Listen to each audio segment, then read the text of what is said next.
Dimitri, I'm going to start with you. Why don't you take us back on, the yellow brick road, if you will, over the last year, and just kind of walk us through the top line of the various activities that have brought us to this point here today, or maybe up to the executive order. How about that? Do I have to identify where the witches are? Or yeah, of course you do. Flying monkeys? No, look, it is a fascinating time to be in this conversation. It's an important time, and it's this balance of remarkable challenges and remarkable opportunity that fosters innovation if you're willing to lean into problems. And, rolling back the clock just a little bit, we started this administration with the president's vision, I think articulated well in his stand-up letter for OSTP, and I think the 5 or 6 areas that covered AI as well as other technologies. And it started really on day one, and it's been pushed through the EO, the executive order is the latest manifestation. I know Eric is embedded deeply in that, and we'll get into that with us shortly. It's us and its allied partners. You think of the UK Safety Summit, their partner agreements. There's international teaming on key problems. So at the meta level, it is a conversation that is being led by this administration, but also it is global. When you look within DHS, I think we are very lucky to have Secretary Mayorkas there, who is personally passionate about AI, driving it hard. He stood up the AI Task Force, among other things. He has personally invested in this. Eric and I co-chair this, and it is one of the organizing principles, but one of many things. It's the one that's perhaps the most visible, but we're deeply embedded in that, and I know Eric will also get to some of that. And then down the third tier, I think, is science and technology. The role of science and technology in my main hat is to provide the support to the operational components and first responders, but it's also to look beyond horizon, to help with things that are not being operationally pulled today, but things we should be thinking about. What is coming down the pipe? What is happening in the world that gives us pause, where steering technology and innovation could help us be more prepared for a more uncertain future? And so it's this nexus of remarkable alignment, even on the Hill, that is a moment in time that we should really be happy about. It is perhaps one of the few bipartisan things that everyone is interested in, because it stimulates economies in every state, across every economic sector. It is a power, and for my lens, for DHS, an organization pulled by operational need, AI and the emerging technologies that accompany it are the only force multipliers I see for attending to the demands of the mission. And it is an important place for us to lean forward and push hard. Appreciate that, and thank you for setting the table. Well, we're going to have a little contest here. I'm throwing a little surprise on you. Whoever gets this right first, free bag of coffee from LJM Roasters. What does 37 have to do with this subject?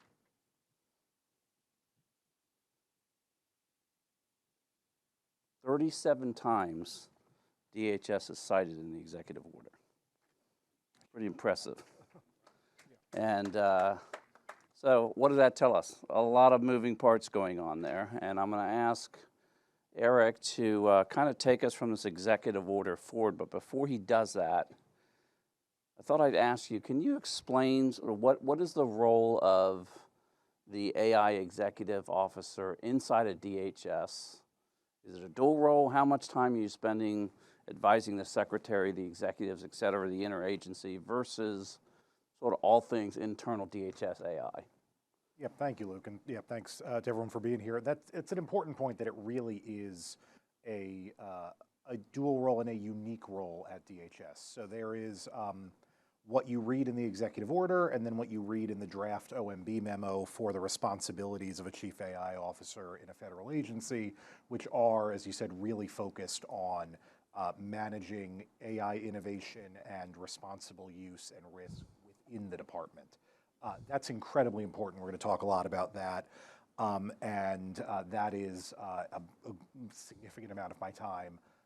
But I am also and this is the unique at DHS, I'm also spending a good chunk of my time on supporting the Secretary, working really closely with our Office of Policy on our responsibilities, those 37 items under the executive order that look at our role in promoting nationwide AI safety and security. We are charged through CISA with setting standards for AI system cybersecurity and evaluating the risks that AI can pose to critical infrastructure around the country. We are charged with combating AI-generated child sexual abuse material and AI's use in child sexual exploitation activities online. Our Office of Countering Weapons of Mass Destruction is charged with writing a report on AI's impact on chemical, biological, radiological, and nuclear threats. And then the Secretary is standing up an AI Safety and Security Board, which will bring together leaders in industry, critical infrastructure, academia, and others to, modeled on the success of our Cyber Safety Review Board, give practical guidance to critical infrastructure on the safe and secure adoption of AI.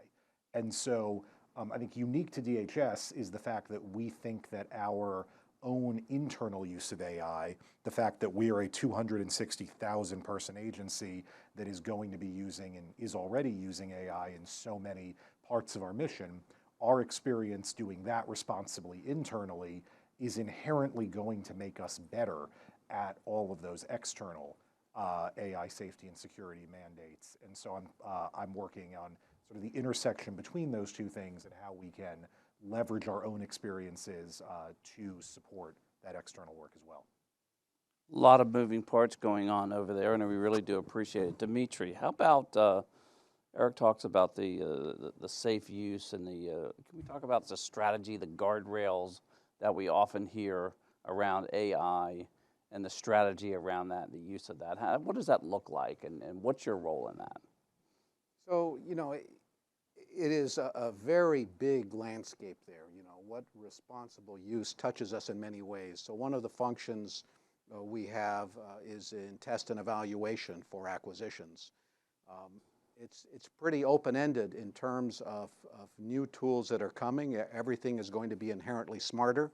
It might not be in a bit of code. It might be embedded in the hardware. It might be in a more complex system.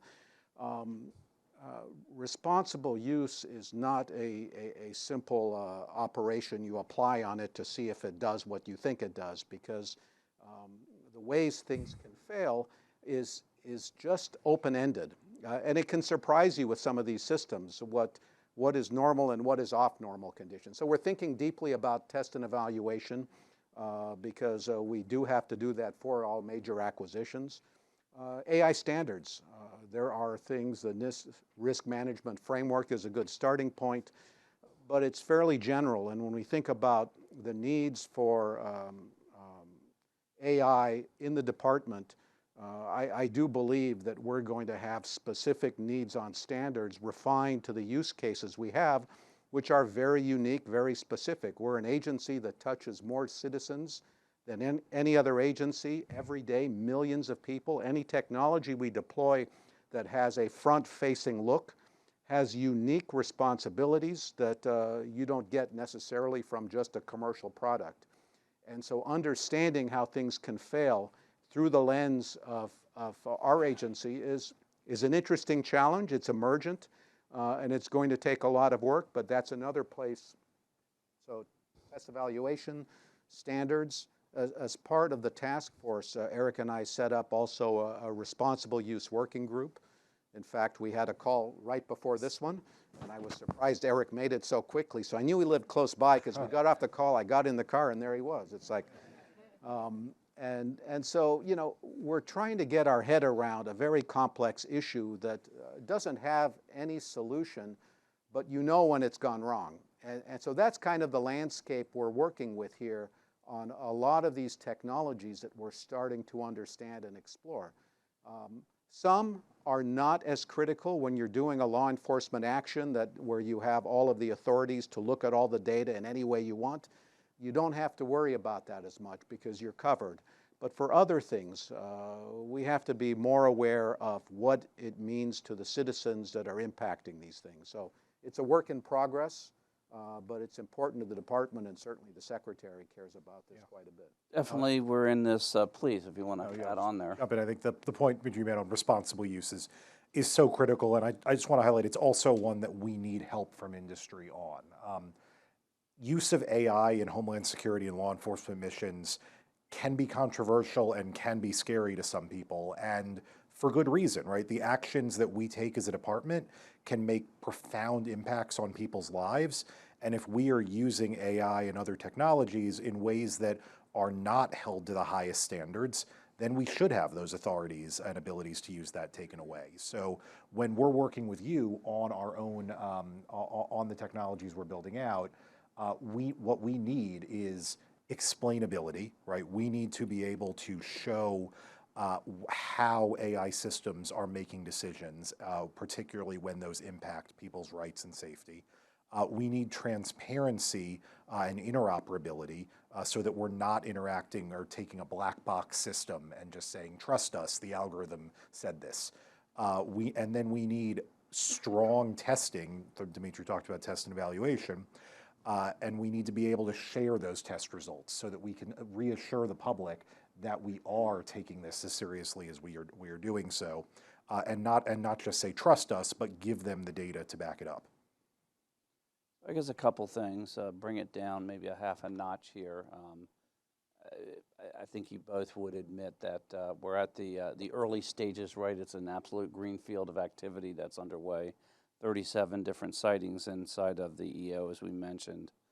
You recently made an announcement that you're going to hire 50 folks, and didn't go unnoticed, various skill sets, right, up and down the stack, as I like to call it. I guess a couple of questions on that, twofold. One, is this the first 50 of 500? Two, are those folks sort of working more of the internal? Is the intent that they would work more of the internal DHS activities versus some of those broader issues that the executive order calls on DHS to be responsible for? Sure. Well, I think you have a recognition in the EO, it's an entire section of the EO, that tech and AI talent in government is going to be critical to our own use, but also to our ability to effectively regulate and ensure nationwide AI safety and security. And so, and that is one of the most robust sections of this EO. It's an area that the White House and are really closely focused on. Our intent in setting up this DHS AI Core that we launched earlier this week is to follow some of what we learned when you and I stood up the U.S. Digital Service team at DHS in my introduction to government now a decade ago, which is crazy to think. Really acknowledging that we need an influx of talent, but also that we don't know the permanent way that this will be structured long term. That we need talent now. We need flexibility in that talent.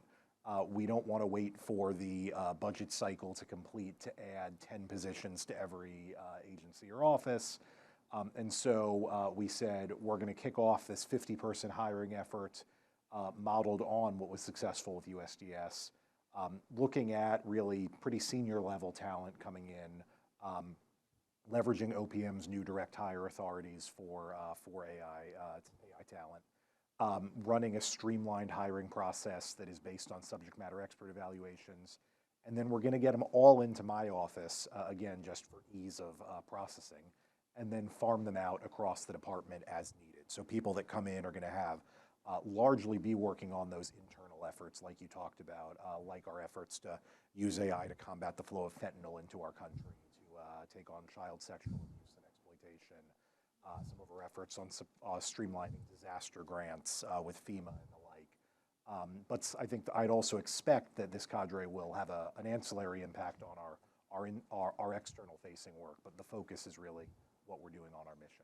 And I would imagine that's, Dimitri, I don't know if you want to chime in here, is it also to work on some of the testing and some of the things that, Oh yeah, so is that part of the core? Because it seems like, 50 isn't gonna spread to. Well, so 50 is augmenting a workforce that has been busy doing this for a number of years. So you know, don't think that it's new. It is not aspirational that DHS is getting into AI. DHS has a remarkable record, and I think is perhaps the most advanced operational agency in government in terms of already deploying it because the mission demands it.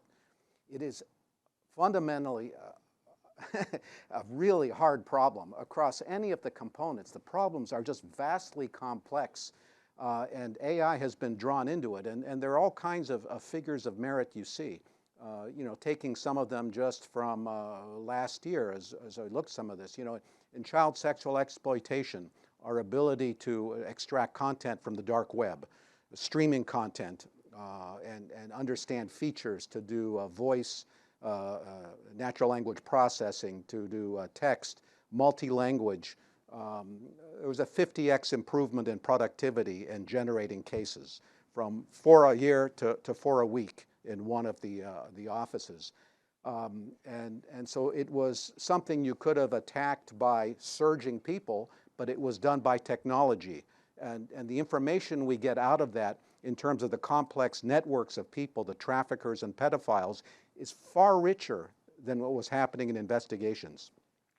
With transnational criminal organizations, bulk cash laundering, what took 10 financial experts 3 years to do in 2019 is done today in a matter of days with these kinds of tools. It's night and day.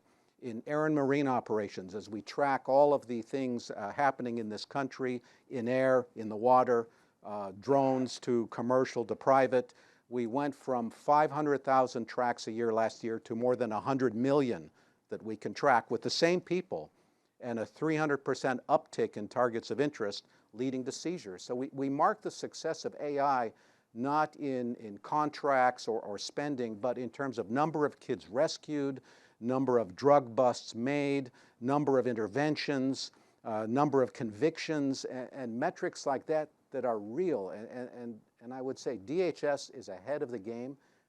We have experts embedded across the organization that are working hard and have been. And the augmentation will provide more of a critical mass to attack these and do even more, because the problems are not getting any easier. Well said. Should have filmed that. Maybe that's the recruiting pitch for the AI Corps. Really? If we got that on camera, I'm going to put that on the website tomorrow. We did, as a matter of fact. I guess let me follow on to that and talk about, you cited sort of this awesome capability to operationalize and catch the bad guys, et cetera. What are the lessons learned that we're experiencing over the last year as we start to use this capability beyond just, wow, how fantastic it is and what it's doing from an operational perspective? Maybe it's a, whoa, I didn't realize that type thing. I'd like both of you to answer that. Eric, why don't you start? So I think we are, I think a key lesson, particularly with generative AI, which is the new kid on the block, relatively new still, has been, I think, just a need to get started. It's easy to, particularly in government, to observe the problem and really build frameworks and policies and structures on admire the problem. And I think what you learn the most by getting people with hands on keyboard and getting some real interaction. So we issued a policy. We were still pretty early for federal agencies, but still slower than I would have liked, that permits our employees to use commercial generative AI tools as long as they take a training and they agree to not put in FOUO or other sensitive data and other restrictions. And we got that out towards the end of last year, and it's already really starting to shift how we think about and understand what this technology can do. Because our employees at all levels are using it themselves. One of the reasons that Dimitri and I got charged with standing up this AI task force is the secretary was playing around with ChatGPT and was really impressed with what it could do. So even particularly for our non-technical colleagues, the more we can just get them exposed to technology in real time, the better we're going to be able to understand how to integrate it into our missions.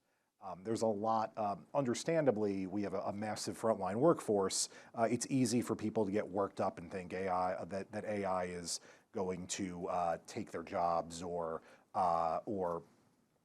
shift what we need them for. And that couldn't be further from the truth. What they see when they start having hands-on experiences with this tech is that this can be an incredibly powerful tool to make them more capable at executing their Homeland Security missions, taking time away that they're spending today doing paperwork and the routine tasks that no one wants to be spending their time on, and increasing the amount of time that they're able to spend really doing their job, keeping us safe. And so I think a big lesson learned for me is let's take opportunities to get our teams hands-on experience more quickly. Dimitri? Three things. One, the problems are harder. They're harder. Just think of fentanyl and precursors and pre-precursors and trying to follow supply chains and the complexity of tracking, and then the overlay with cryptocurrency and things that are air-gapped technology-wise and making connections. It is an incredibly complex job that is rapidly exceeding human capability to maneuver the richness, the fullness of the data that is available.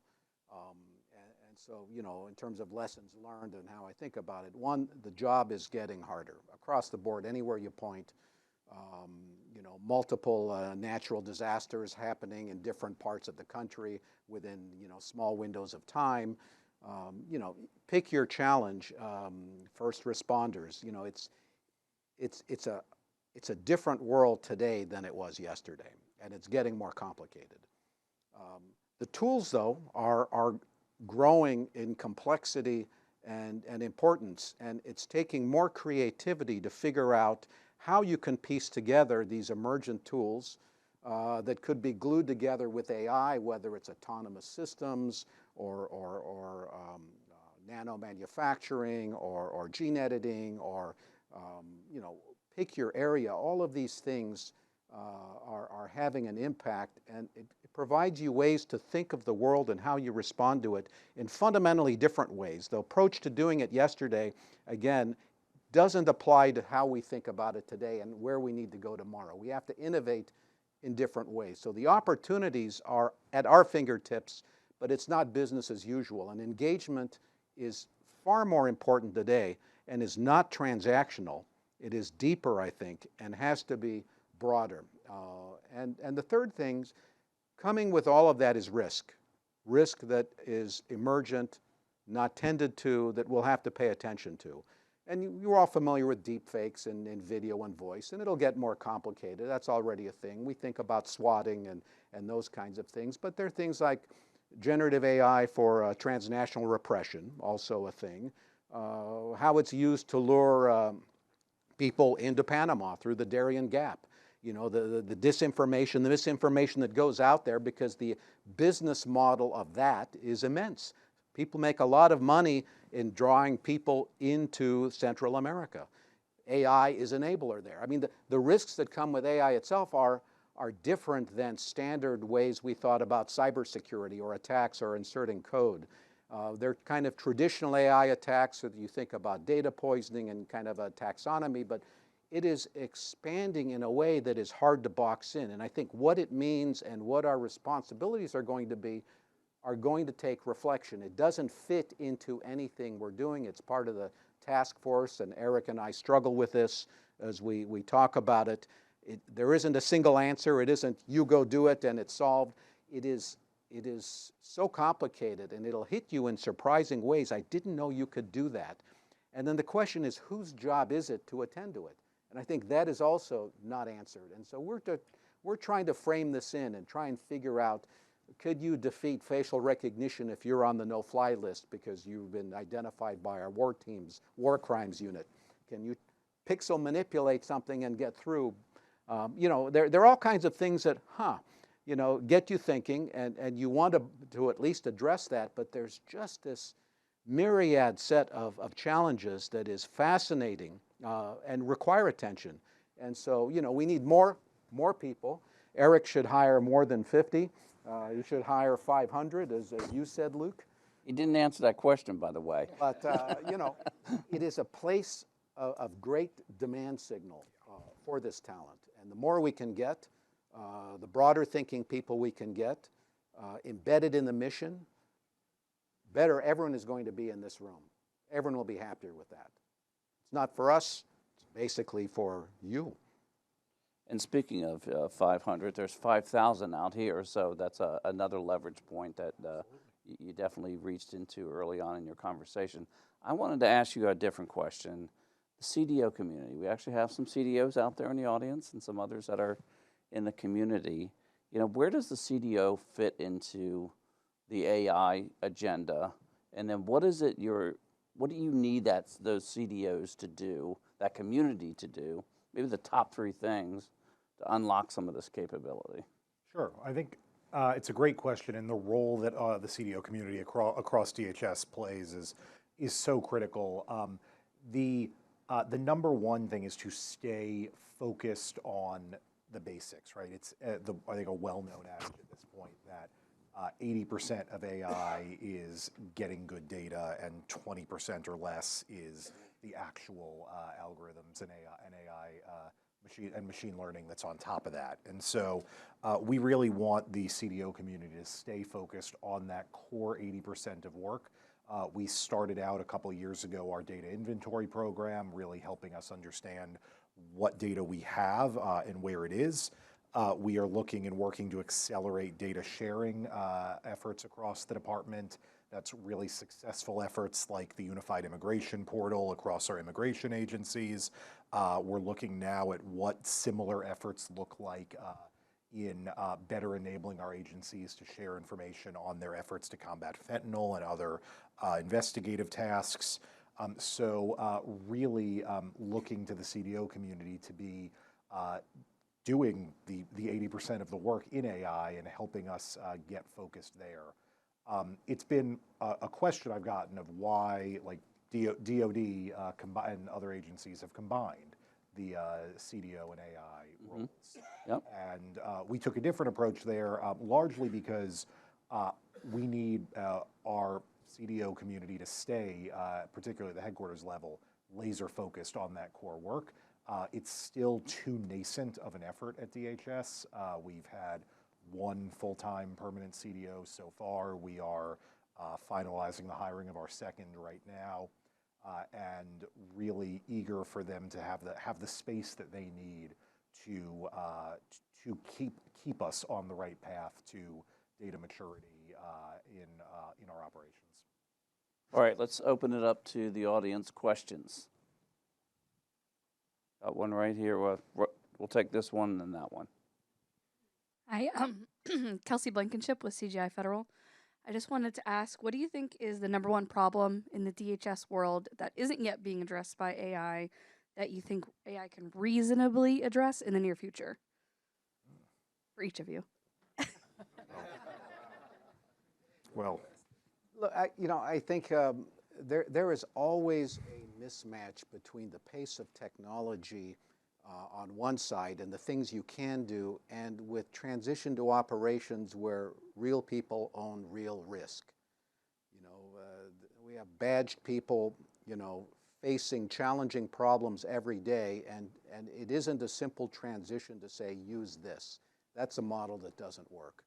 And I think the transition into operations of some of these tools, depending on how forward-facing or how much risk is attached to them not doing exactly what you think they do, is one of the pacing items on how you bring that into practice.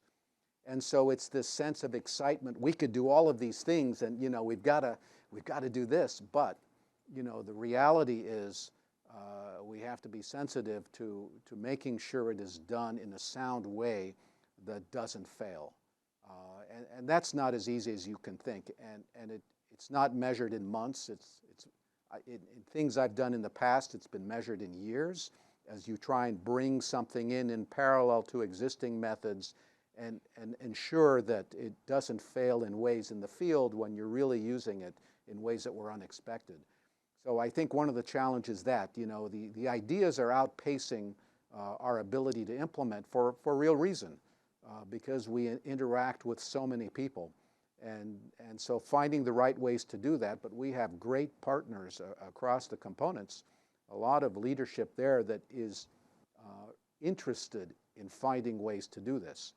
But you have to have a realistic sense of pace of how to do that appropriately. I will add on to your very serious and well thought answer of a slightly lighter hearted one, which is a specific area I'm really excited about is our executive secretary processes across the department. Anyone who has worked in the department before, probably, yes, I see Bill cheering over there. Just the amount of time that we spend writing and reviewing responses and responses to letters, memos, and the like is a tailor-made problem for generative AI, and it's one that our new executive secretary, Deb Fleischaker, and I are starting to work on with Riche, who you heard from earlier. So that's one I think we'll see some pretty big dividends pretty quickly, I hope. Excellent question, by the way. We had another one over here. Yes, sir. Jason Cronin from Axiom Consultants. This is a little bit of a follow-on to Kelsey's, but with the final acknowledgement that the PRC is actually in our critical infrastructure. Is AI being applied to a problem that you all have probably known has existed for more than just a few months, but a couple of years? And is there any intent in the near future to have try to bring in commercial solutions to help this very critical problem, pun intended? I think overall, when we talk about critical infrastructure, cybersecurity, I think we continue to find that what's most important are the basics. It's the critical infrastructure community is so broad. It spans incredibly sophisticated large enterprises to really small, under-resourced entities in smaller localities.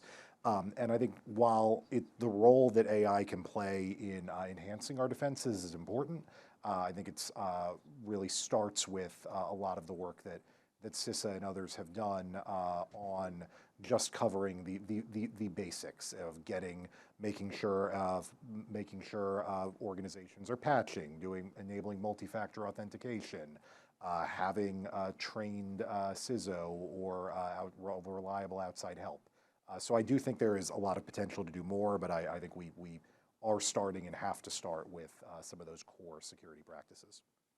Yeah, and I would also add first, what Eric just said, and just say, the list of adversaries we have that have been looking at these things is not new. If you remove the word AI from everything you said, it would have been true 5 years ago as well. And the question is, to what extent is AI an enabler to do things in ways that are different than today in terms of attacks, in terms of more protection? It's on both sides, and both are being explored. There is a great team at CISA thinking through that. And so, I think we're not in a bad place. Certainly the talent pool we have is strong. And so I think awareness to the community, to those that own critical infrastructure, that are parts of those enterprises is one of the important steps, just echoing what Eric said. Okay, I got a question here. It's sort of two-pronged. One is, you got a lot of horsepower out here, as we described. What is the number one thing that these folks can do to help you move your agenda forward? Two is, what is the absolute number one thing that you look in the mirror in the morning and say, I must get this done in 2024? Start with Eric.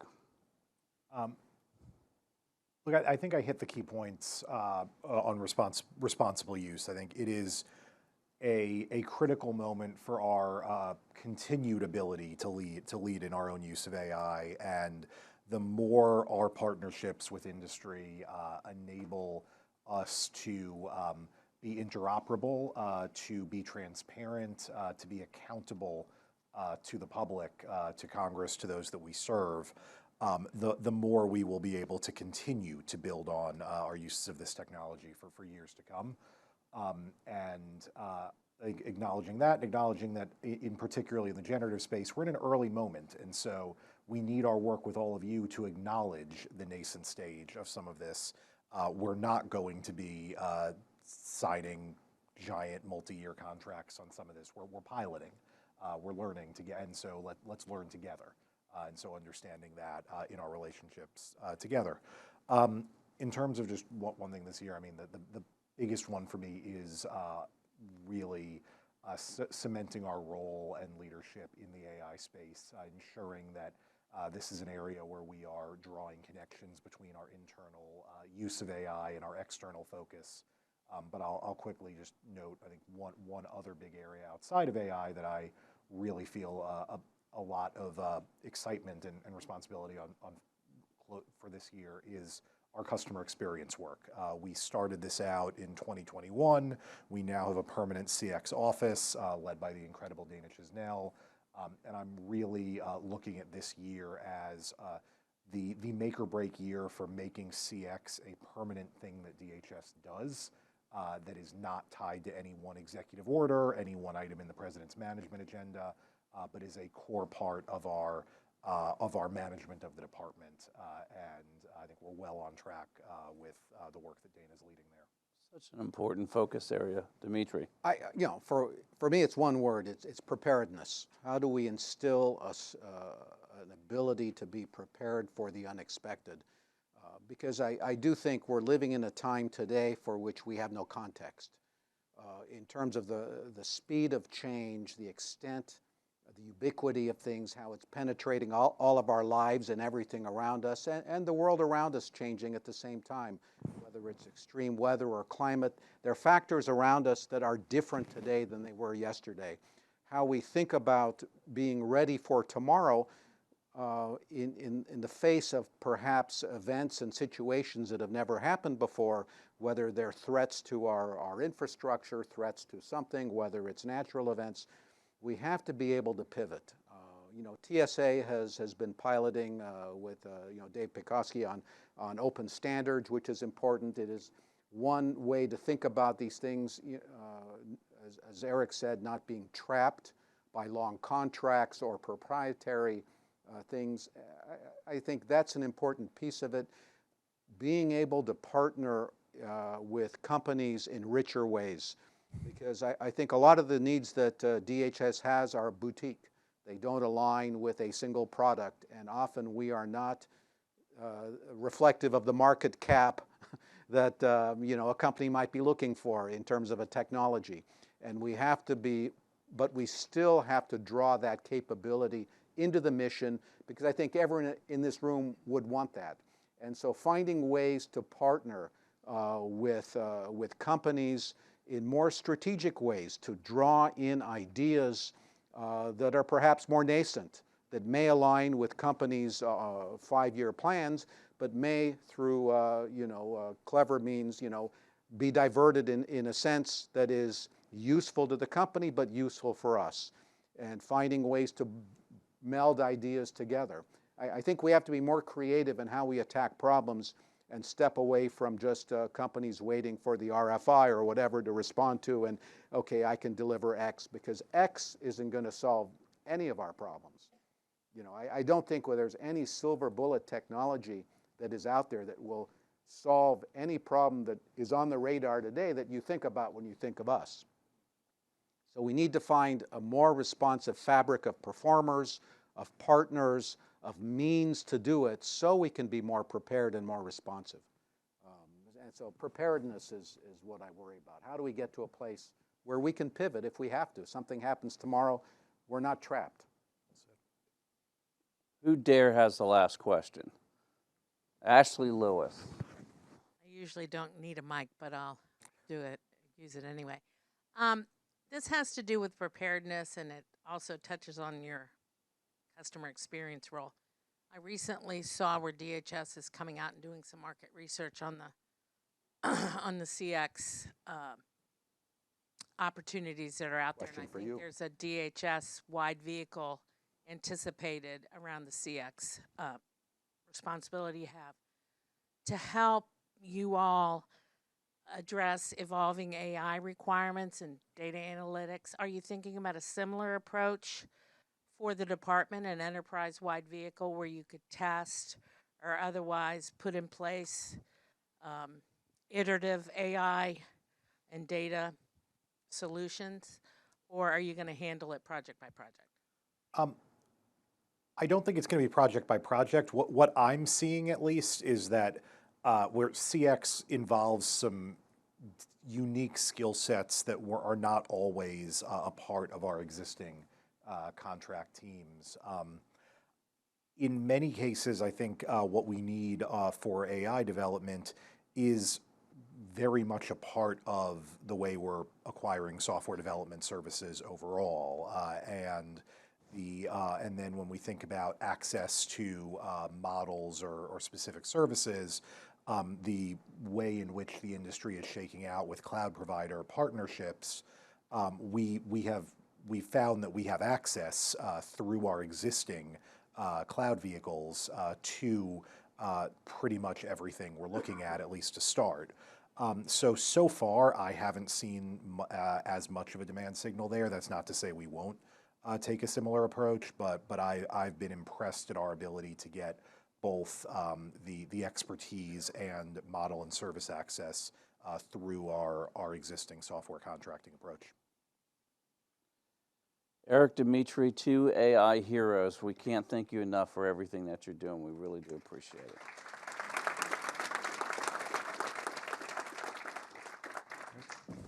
That is going to wrap us up today.